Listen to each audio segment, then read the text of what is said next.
Польщі масштабна пожежа в торгівельному центрі у Варшаві.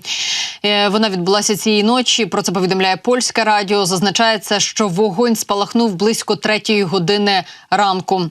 Пожежники прибули на місце події через 11 хвилин. Проте на той час вогонь вже охопив майже все приміщення.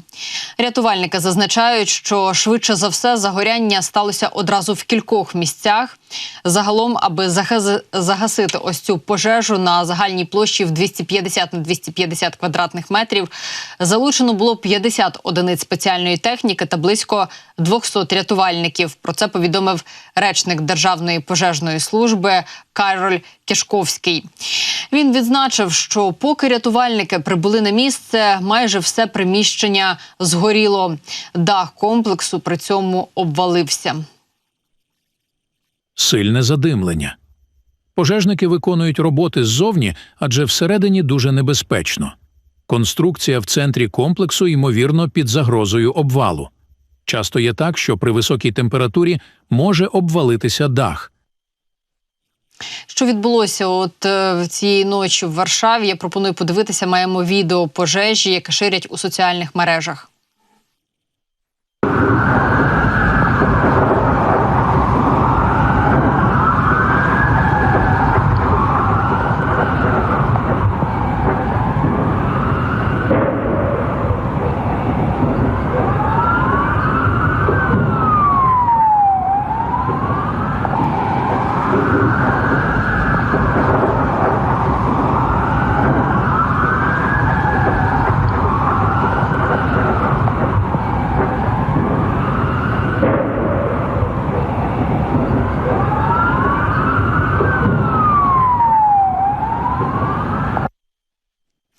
Ну, дійсно, бачимо, який масштаб цієї пожежі, як зазначає пожежна служба Польщі, що загоряння відбулося одразу в кількох місцях, дуже швидко вогонь розповсюдився, і про причини поки що не говорять. Я думаю, що буде тривати розслідування. Звісно, що результати цього розслідування повідомлять польські правоохоронці. Проте, як сказав Кароль Кишковський, що в 4-й годині ранку на місці вже були абсолютно всі рятувальні служби, всі пожежники.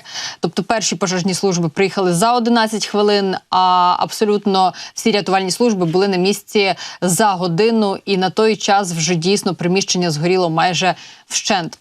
Далі поговоримо про Литву. В Литві сьогодні проходять вибори президента, а ще проводять референдум щодо легалізації множинного громадянства.